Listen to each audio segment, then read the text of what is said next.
Maagang nagising si Steven Delgado sa tunog ng tilaok ng manok at malamig na simoy ng hangin mula sa kabundukan ng kanilang baryo. Mula sa bintana ng kanilang maliit na bahay na yari sa kahoy at yero, tanaw niya ang malawak na palayan na unti-unting tinatamaan ng liwanag ng araw. Tahimik ang paligid, ngunit sa puso ni Steven ay napakaraming iniisip. Sa araw na yon, magsisimula ang panibagong yugto ng kanyang buhay. Kakatapos pa lamang niyang graduate bilang magna cum laude sa kanilang universidad sa probinsya. Isa siyang business administration graduate. Kilala siya sa kanilang paaralan bilang matalino, masipag, at mapagpakumbaba. Ngunit sa kabila ng medalya at karangalang kanyang natanggap, alam niyang hindi sapat iyon upang makaahon kaagad sa hirap ang kanilang pamilya. Ang kanyang ama na si Mang Roberto ay isang magsasaka, habang ang kanyang ina namang si Aling Nena ay nagtitinda ng gulay sa palengke. Sa maliit nilang kinikita, pilit nilang itinataguyod ang pag-aaral ni Steven. Habang nag-aalmusal, tahimik lamang ang kanyang mga magulang. Halatang mabigat para sa kanila ang nalalapit na pag-alis ng kanilang anak patungong Maynila.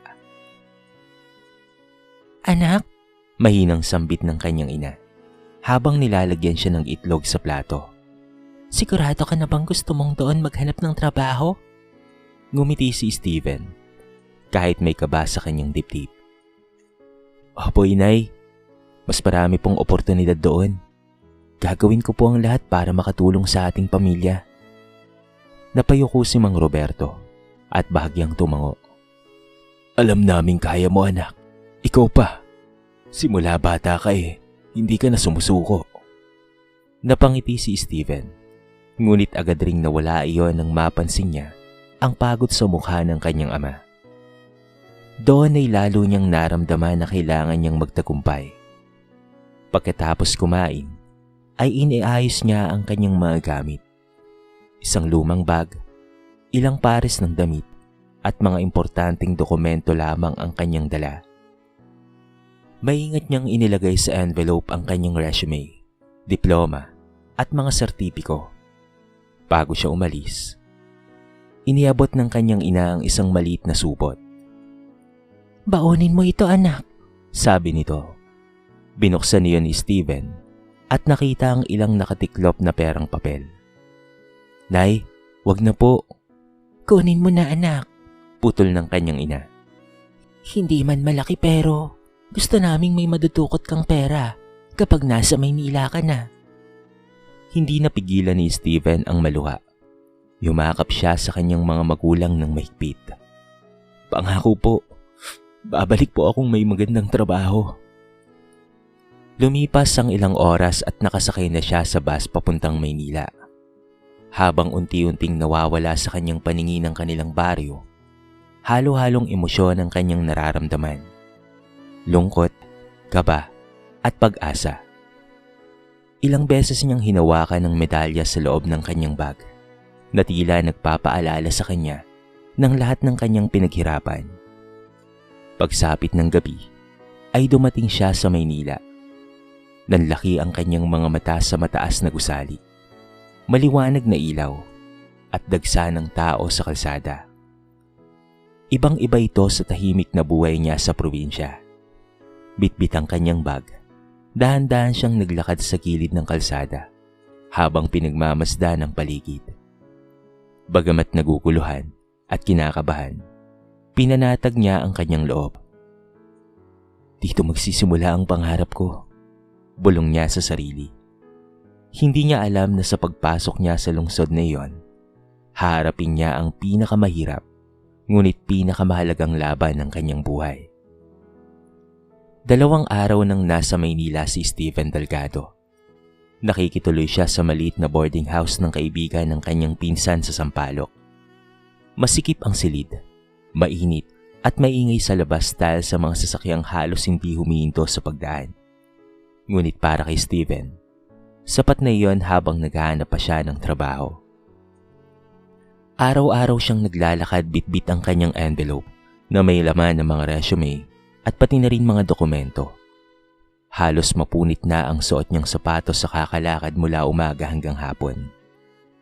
Ilang kumpanya na rin ang kanyang napasahan, ngunit karamihan ay hindi kaagad tumatawag, bagaman siya ay isang magna cum laude.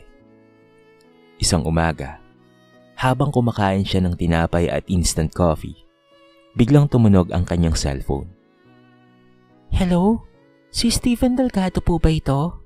Tanong ng babae sa kabilang linya. "Opo, ako nga po." "This is from Golden Crest Corporation. We reviewed your application and we would like to invite you for an interview this afternoon." Biglang napangiti si Steven. "Opo, maraming salamat po." Matapos ang tawag, ay agad siyang naghanda. Wala siyang mamahaling damit kaya sinuot niya ang kanyang pinakamaayos na puting polo na bahagyang kupas na at itim na pantalon na planchado ng maayos. Nilagyan niya ng kaunting pumada ang kanyang buhok at tinignan ang sarili sa maliit na salamin. "Pwede na to," mahina niyang sabi. Sa biyahe pa lamang papunta sa kumpanya ay kinakabahan na siya. Napakalaki ng gusali ng Golden Crest Corporation. Kumikinang ang salamin nitong dingding at abala ang mga empleyadong papasok at papalabas. Pagpasok niya sa lobby, ay agad niyang naramdaman ang pagkakaiba niya sa ibang aplikante. Halos lahat ay naka-Amerikana, mamahali ng mga relo, at mukhang sanay na sanay sa lungsod. Samantalang siya ay simpleng polo lamang at halatang probinsyano sa pananamit at pananalita. Tahimik siyang umupo sa isang bakanting silya habang yakap ang kanyang envelope. Ngunit hindi nagtagal ay may narinig siyang mahinang tawanan. "Uy, tignan mo nga yun oh," bulong ng isang lalaki. Napalingon si Steven at nakita niya ang grupo ng 5 aplikante. Naroon sina Benjo, Josephine, Mary Ann, Chino at June. "Parang galing pa sa bundok eh," natatawang sabi ni Benjo. Napahagikik si Mary Ann habang palihim na tumitingin kay Steven. "Baka naligaw lang dito yan," dagdag pa niya. Hindi umimik si Steven at nagkunwaring hindi niya narinig ang mga ito. Ngunit tila lalo silang naaliw sa kanyang pananahimik. Lumapit si Josephine habang nakapamewang. "Excuse me," maarti nitong sabi. "Applicant ka rin ba rito?" "Opo," magalang na sagot ni Steven. Bahagyang napangiwi si Josephine nang marinig ang punto niya. "Ay, probinsyano." Nagtawanan muli ang grupo. Si Kino naman ay ngumisi habang inaayos ang mamahaling niyang kurbata. "Bro, mahirap makapasok dito. Hindi sapat ang sipag-sipag lang. Kailangan may dating." "Saka dapat sosyal," singit ni Mary Ann. Napayuko na lamang si Steven. Ramdam niya ang init ng kanyang mukha sa hiya, ngunit pinili niyang manahimik. Sa isip niya, hindi siya pumunta sa Maynila upang makipag-away, kung hindi upang maghanap ng trabaho. Makalipas ang ilang minuto, ay dumating ang HR assistant at tinawag silang lahat papunta sa waiting area para sa interview. Habang naglalakad, patuloy pa rin ang bulungan at tawanan ng grupo laban kay Steven.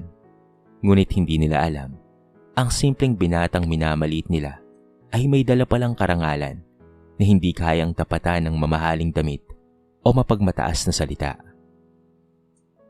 Tahimik na naupo si Stephen Delgado sa pinakadulong bahagi ng waiting area. Mahigpit niyang hawak ang envelope ng kanyang mga dokumento habang pinagmamasdan ang paligid. Malamig ang aircon sa loob ng opisina. Ngunit mas malamig para sa kanya ang pakikitungo ng mga kapwa niya aplikante. Sa kabilang hanay ng mga upuan ay masayang nagkikwentuhan sina Benjo, Josephine, Mary Ann, Chino at June. Halatang magkakasundo ang mga ito dahil pare-pareho silang mahilig magpasikat at mangutya. "Sigurado akong ako na ang kukunin dito," pagmamalaki ni Chino habang nakasandal sa upuan. "May experience ako sa family business namin." "Ako naman," Sanay na sa corporate setup. Sabat naman ni Josephine habang inaayos ang kanyang mamahaling blazer. Hindi naman bagay dito ang probinsya vibes. Pasimple siyang napatingin kay Steven at ngumisi. Napansin niyo ni Benjo, kaya lalo nitong tinukso si Steven. Pre, malakas niyang tawag. Ilang oras ang biyahe mo galing bundok? Nagtawanan sina Mary Ann at June. Bahagyang napangiti si Steven bilang pag-iwas sa gulo. Mga 10 oras din po. Mahinahon niyang sagot. Ay, wow ang tagal din pala. Natatawang sabi ni Mary Ann. Ang sipag mo naman. Pero feeling ko, first time mo sa aircon, no? Lalong lumakas ang tawanan. Ramdam ni Steven ang hiya, ngunit pinili niyang magtimpi. Naalala niya ang pili ng kanyang ina bago siya umalis ng probinsya. Anak, huwag mong hayaang baguhin ka ng mundo ha. Kahit anong mangyari, manatili kang mabuting tao. Huminga siya ng malalim at ibinalik ang tingin sa kanyang mga papel. Ngunit tila hindi pa tapos ang mga ito. Lumapit si Gino at sinulya pa ng suot niyang sapatos. Bro, gusto mo ba pautangin kita ng pambili ng bagong sapatos? Bukang bumigay na ata yan eh. Nagtawanan muli ang grupo. Si June, kahit halatang nag-aalinlangan, ay nakisama rin sa pagtawa upang hindi siya mapahiwalay sa barkada. Hindi bale, sabi ni Benjo. Paalay natin. Maging janitor siya dito. Sa pagkakataong iyon, ay bahagyang napayuko si Steven. Nasaktan siya, ngunit ayaw niyang ipakita iyon. Biglang bumukas ang pinto ng HR office at lumabas ang isang babaeng nakasuot ng maayos na blouse at slacks. Ito si Lilian. Tahimik niyang pinagmasdan ang waiting area. Napansin kaagad niya ang grupo ni Benjo at ang tahimik na si Steven sa sulok. Good morning, applicants. Professional niyang bati. Please maintain professionalism habang naghihintay tayo. Agad na natahimik ang grupo. Yes, ma'am. Mabilis na sabi ni Josephine. Natila nagbago ang ugali. Tumango lamang si Lilian ngunit halatang may napansin na siya. Pagkaalis nito, ay muling nagbulungan ang grupo, ngunit mas mahina na. Makalipas ang ilang minuto, ay isa-isang tinawag ang mga aplikante para sa interview. Habang naghihintay, napansin ni Steven ang kaba ng iba. Kahit pilit nilang itinatago iyon sa yabang at tawa. Si Benjo ay paulit-ulit na nagre-review ng notes sa cellphone. Si Mary Ann naman ay panay ang retouch ng makeup. Si Gino ay todo practice ng English accent. Samantalang si Steven ay tahimik lamang na nagdarasal sa kanyang isip. Lord, kayo na po ang bahala, bulong niya. Hindi niya kailangang magpanggap o magpasigat. Ang tanging baon niya ay ang kanyang edukasyon, sipag at pangarap para sa pamilya. Ilang sandali pa ay bumukas muli ang pinto. Steven Delgado, tawag ni Lilian. Bahagyang nagulat ang grupo dahil si Steven ang unang tinawag. Tumayo siya ng maayos at marahang yumuko bilang paggalang. Habang naglalakad papasok sa interview room, muli niyang narinig ang mahinang tawa ni Benjo. Ngunit sa pagkakataong iyon, hindi na siya natinag. Dahil sa likod ng kanyang simpleng pananamit, ay may isang taong handang patunayan ng tunay niyang halaga. Dahan-dahang isinara ni Steven Delgado ang pinto ng interview room. Malamig ang loob ng opisina at tahimik maliban sa mahinang tunog ng aircon. Sa harap niya ay nakaupo sina Lilian at Jeff, parehong seryoso habang nakatingin sa kanyang resume.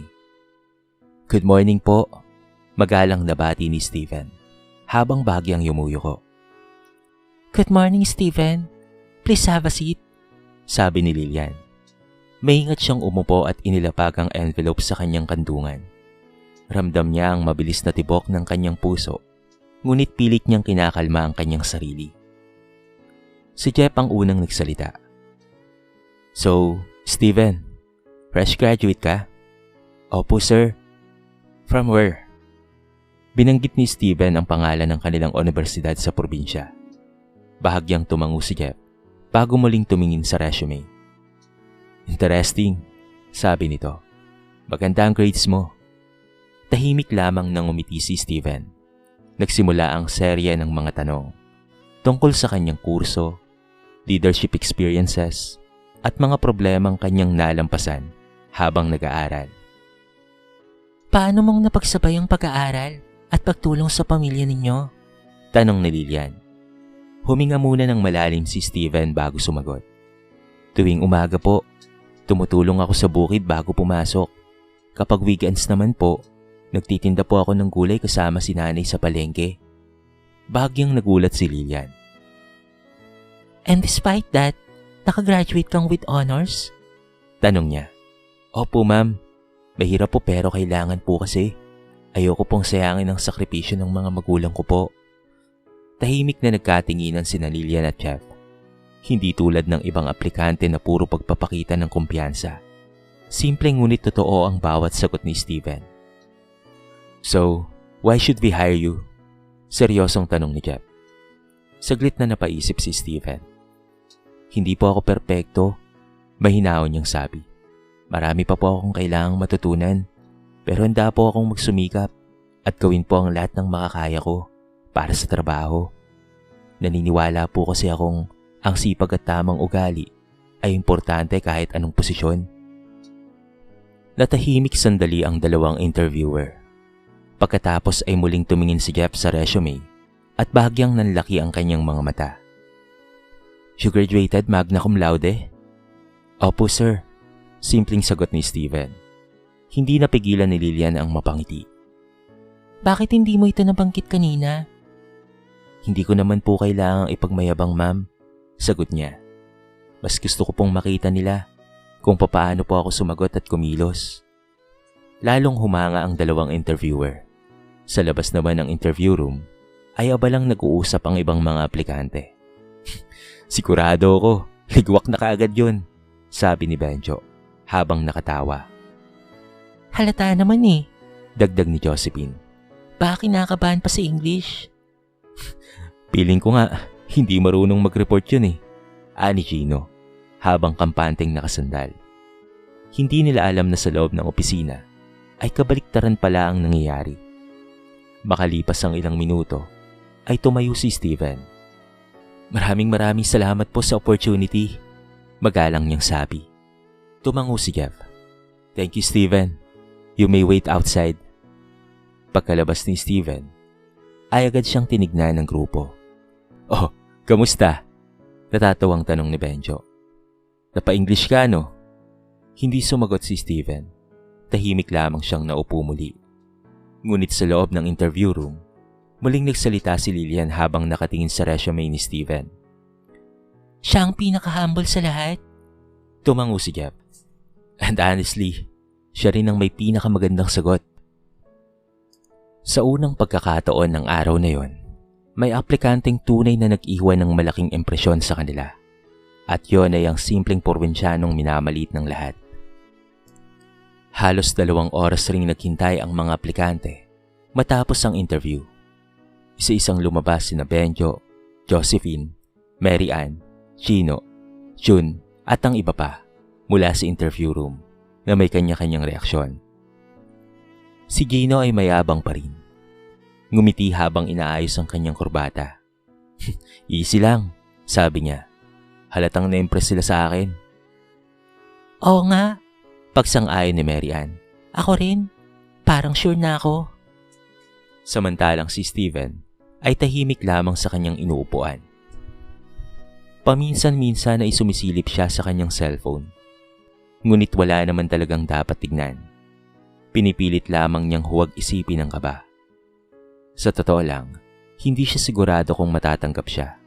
Alam niyang marami pang mas magaganda ang pananamit, mas sanay magsalita ng English, at mas mukhang bagay sa corporate world kesa sa kanya. Makalipas ang ilang minuto, ay bumukas muli ang pinto ng HR office. Lumabas sina Lilian at Jeff na may dalang folder. Agad na tumahimik ang buong waiting area. Good afternoon applicants, panimula ni Jeff. Thank you for coming today and for taking the time to apply in our company. Lalong kinabahan ang lahat. We carefully reviewed your interviews, qualifications, and overall attitude. Dagdag ni Lilian. Napangiti si Gino at palihim na tumingin sa grupo na tila sigurado sa sarili. Pagkatapos ay tumingin si Jeff sa hawak niyang papel. For this position, we decided to hire only one applicant. Nagkatinginan ang lahat. Huminga ng malalim si Steven at tahimik na yumuko. And the applicant who qualified is... Bahagyang uminto si Jeff. Steven Delgado. Parang biglang tumigil ang paligid. Nanlaki ang mga mata ni Navenjo, Josephine, Mary Ann, Gino, June at iba pa. Hindi sila makapaniwala sa kanilang narinig. Ano? Halos pabulong na sambit ni Josephine. Si Benjo naman ay napatawa ng pilit. Sir, baka po may mali lang. Ngunit seryosong tumingin si Jeff sa kanila. There is no mistake.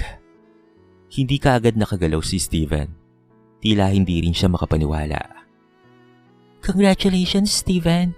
Nakangiting sabi ni Lilian. Dahan-dahang tumayo si Steven. Thank you po. Nanginginig niyang sagot. Tahimik ang buong waiting area habang nakatingin sa kanya ang lahat. Pagkatapos ay nagsalitang muli si Lilian.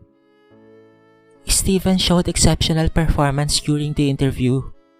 Aside from being knowledgeable, napansin namin ang kanyang professionalism, humility, at determination. That's right. He is also magna cum laude graduate. Dagdag naman ni Jeff. Mas lalong natigilan ng ibang aplikante. Magna cum laude? Bulong na Mary Ann. Napayuko si June habang si Gino naman ay halatang napahiya. Tumikim si Jeff bago muling nagsalita. Let this be a reminder to everyone. Hindi namin sinsukat ang tao base sa pananamit, accent, o kung saan siya nanggaling. Mas mahalaga ang kakayahan, ugali, at respeto sa kapwa. Walang makaimik. Unti-unting bumalik sa isip ng grupo ang lahat ng pangungutya nila kay Steven mula pa kanina. Ang simpleng probinsyanong pinagtatawanan nila ang siyang tanging pumasa. Lumapit si Lilian kay Steven at iniabot ang ilang mga papeles. Please, report next week for your orientation. Opo ma'am, maraming salamat po talaga. Sagot niya habang halos hindi may tago ang saya sa kanyang mukha. Pagkatapos noon, ay marahan siyang yumuko bilang paggalang at naglakad papalabas ng opisina. Habang papalayo siya, tahimik lamang na nakatingin sa kanya ang mga naghamak sa kanya kanina. At sa unang pagkakataon ng araw na yon, naramdaman nila ang bigat ng kanilang pagkakamali. Pagkalabas nila Lilian at Jeff sa waiting area, nanatiling tahimik ang buong silid. Wala nang nagtatawanan. Wala nang mayabang na salita. Tanging tunog na lamang ng aircon ang maririnig. Habang nakayuko ang karamihan ng mga aplikante. Samantala, si Steven Delgado ay tahimik na nakatayo habang hawak ang mga dokumentong ibinigay sa kanya ng HR. Hanggang ngayon ay hindi pa rin siya makapaniwala na siya na ang natanggap. Habang nag-aanda siyang umalis, biglang tumayo si June. Steven! Napahinto si Steven at napalingon sa kanya. Lumapit si June na halatang nahihiya. Pasensya ka na pare ah. Mahina nitong sabi. Nakisali ako sa pangungutya sa'yo kanina. Tahimik nang umiti si Steven. Ayos lang, sagot niya. Hindi, mali talaga kami, dagdag ni June. Akala namin, porket simple ka at probinsyano, wala ka nang kayang patunayan. Unti-unti ring lumapit sina Mary Ann at pati na rin si Benjo. Halatang hindi komportable ang mga ito. Sorry sabi ni Mary Ann habang nakayuko. Nasobrahan kami. Napakamot naman si Benjo sa kanyang ulo. Hindi namin alam na ganun ka pala katalino. Sandaling natahimik si Steven bago siya nagsalita. Hindi naman kailangang maging matalino para respetuhin ang tao. Mahinahon niyang sabi. Kahit sino naman siguro masasaktan kapag minamaliit. Napayuko lalo ang grupo. Maya-maya ay lumapit rin si Josephine. Wala na ang pagiging maarte nito at tila nahihiya na sa sarili. Stephen, sorry Mahina niyang sabi. Masyado kaming naging mapanghusga. Ngumiti lamang si Stephen. Okay lang po. Sa gilid ay tahimik na nakatingin si Lillian at Jeff. Halatang natutuwa sila sa paraan ng paghawak ni Stephen ng sitwasyon. Alam nyo, sabi ni Lillian habang lumalapit sa grupo, maraming tao ang magaling magsalita at magbihis. Pero hindi lahat ay marunong rumispeto sa kapwa. Tahimik na nakinig ang mga aplikante. Sa corporate world, dagdag ni Jeff, importanteng may skills ka, pero mas mahalaga pa rin ang karakter. Pwedeng matutunan ang trabaho, pero mahirap baguhin ang ugali. Tinamaan ng lahat sa sinabi nito.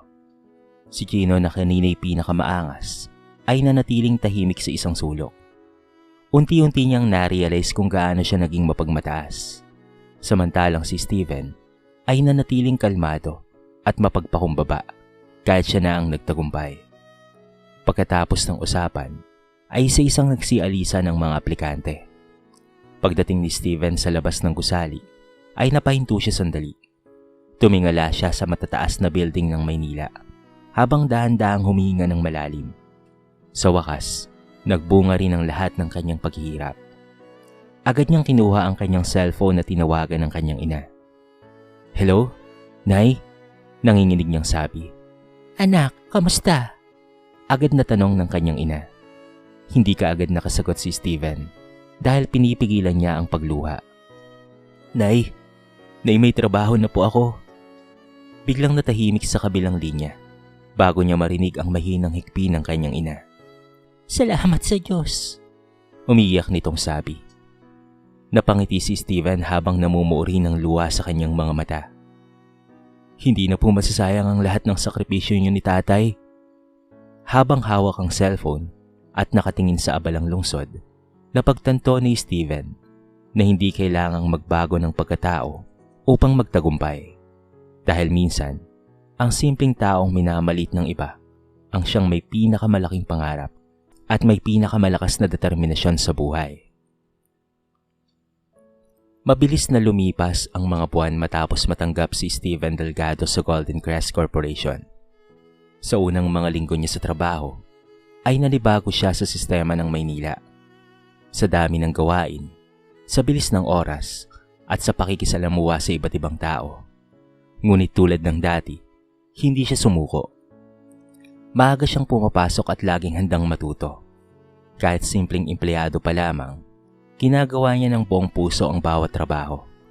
Hindi nagtagal, ay napansin siya ng kanyang mga supervisor dahil sa kanyang sipag, disiplina, at pagiging maaasahan.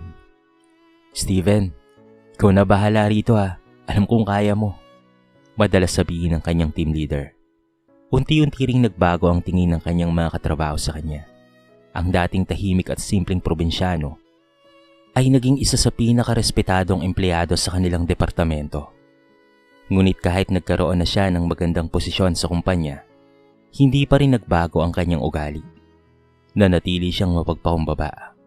Tuwing sasahod siya, una niyang iniisip ang kanyang pamilya sa probinsya.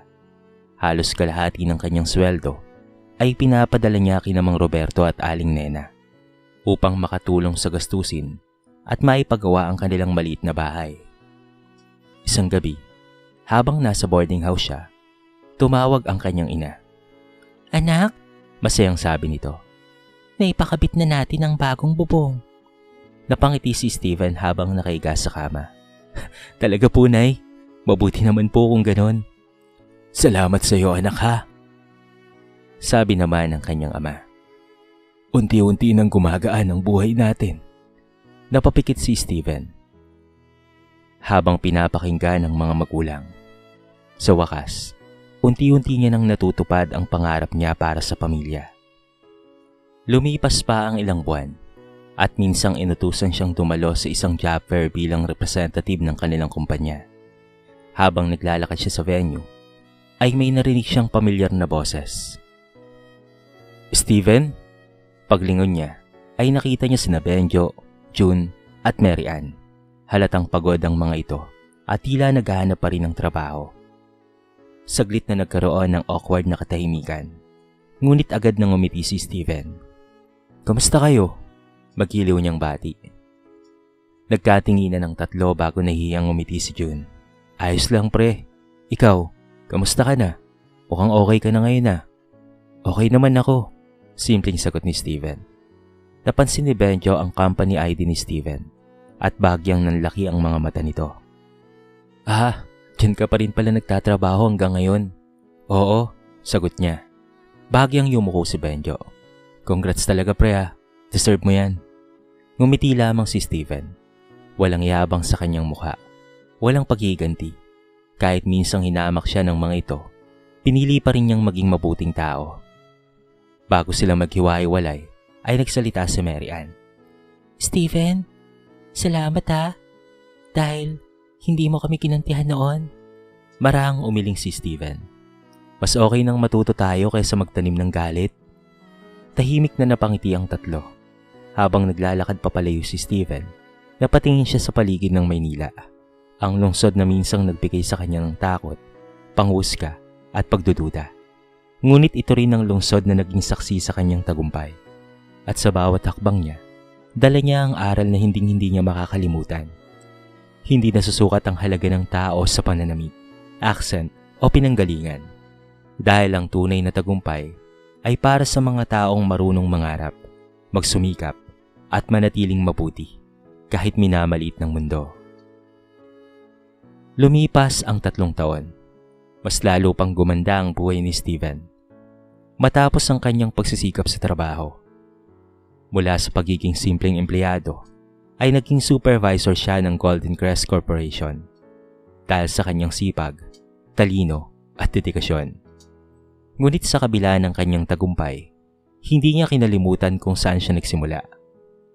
Nanatili pa rin siyang simpleng manamit at magalang makitungo sa lahat. Janitor man o manager. Dahil para kay Steven, pare-pareho lamang ang halaga ng tao. Tuwing may bagong aplikante sa kumpanya, lagi niyang naaalala ang unang araw niya sa Maynila. Ang mga panlalait, panghusga at pagmamaliit na kanyang naranasan. Kaya naman kapag may nakikita siyang tahimik o kinakabahang aplikante, siya mismo ang unang lumalapit upang magbigay ng lakas ng loob. Isang araw, may dumating na binatang probinsyano sa kanilang opisina. Halatang luma ang suot nitong polo at nanginginig habang hawak ang resume. Napansin kaagad iyon ng ibang aplikante at nagsimula na namang magbulong-bulungan. Ngunit bago pa man ito tuluyang mapahiya, lumapit si Steven. "Relax ka lang," nakangiti niyang sabi. "Ganyan din ako dati." Nagulat ang binata. "Sir? Ang importante, alam mo ang halaga mo at magsikap ka para sa pangarap mo." Makikita sa mga mata ng binata ang paggaan ng pakaramdam. Mula sa malayo ay napangiti si Lillian habang pinagmamasdan si Steven. Tama talaga tayo ng pagpili sa kanya, no? Sabi nito kay Jeb. Tumango si Jeb. Hindi lang siya magaling na empleyado. Sagot nito. Mabuting tao rin siya. Pagkatapos ng interview, ay lumabas si Steven sa gusali at tumingala sa langit. Naalala niya ang araw na unang dumating siya sa Maynila. Takot, walang kasiguraduhan, at puno ng pangarap. Ngayon ay hindi na lamang niya natulungan ang kanyang pamilya. Naging inspirasyon rin siya ng ibang tao na nangangarap makaahon sa buhay. At sa puso ni Steven, dala-dala pa rin niya ang simpleng aral na natutunan niya sa paglalakbay. Hindi mo kailangang magmukhang mayaman upang maging karapat-dapat sa respeto. Hindi mo kailangang maging sosyal upang maging matagumpay. Dahil ang tunay na sukatan ng tao ay wala sa panlabas na anyo kung hindi nasa kanyang puso, sipag at kabutihan. At minsan, ang taong pinakamalit sa paningin ng iba ang siyang pinakamalaki ang magiging tagumpay sa huli. Sa kwentong ito ay marami tayong mapupulot na aral. Huwag manghusga ng tao base sa itsura o pinanggalingan. Hindi sukatan ng talino, kakayahan at pagkatao ang pananamit, pananalita o estado sa buhay. Maraming simpleng tao ang may malaking pangarap at pambihirang talento. Ang tunay na tagumpay ay bunga ng sipag at tiyaga.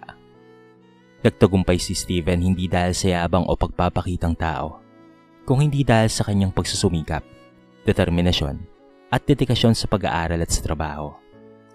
Mas mahalaga ang magandang ugali kaysa sa magandang imahe. Maaaring mapahanga ang iba sa panlabas na anyo, ngunit ang kababaang loob, respeto at mabuting asal ang tunay na nagbibigay dangal sa isang tao. Ang kabikuan at pagmamaliit ng iba ay maaaring maging inspirasyon upang magtagumpay. Sa halip na gumanti o mawalan ng pag-asa, ginamit ni Steven ang panghusga ng iba bilang lakas upang patunayan ang kanyang sarili. Huwag kalimutan ang pinanggalingan kahit magtagumpay ka pa sa buhay. Sa kabila ng kanyang narating, nanatiling mapagpakumbaba si Steven at patuloy na tumutulong sa kanyang pamilya at kapwa. Ang respeto ay dapat ibinibigay sa lahat. Mayaman man o mahirap, probinsyano man o tagalungsod, lahat ay may karapatang igalang at tratuhin ng maayos. Dito na po nagtatapos ang ating mixing kwento sa araw na ito. Sana po ay nagustuhan nyo at sana po ay kinapulutan nyo ng maraming aral. Kayo mga kabarangay, ano ang masasabi nyo sa kwentong ito? I-comment nyo naman po sa baba ang inyong mga reaksyon at babasahin natin ang lahat ng yan. I-comment nyo na rin kung taga saan kayo para naman malaman ko kung hanggang saan nakaabot ang video na ito. Paki-like and share na rin po ang ating kwento para mapakinggan rin ng iba. At kung bago ka pa lamang sa ating channel, baka naman pwedeng pakihit ng subscribe button at bell notification button para palagi kang updated sa mga bago nating upload na katulad nito. So paano mga kabarangay? Hanggang sa muli. Thank you so much and peace out.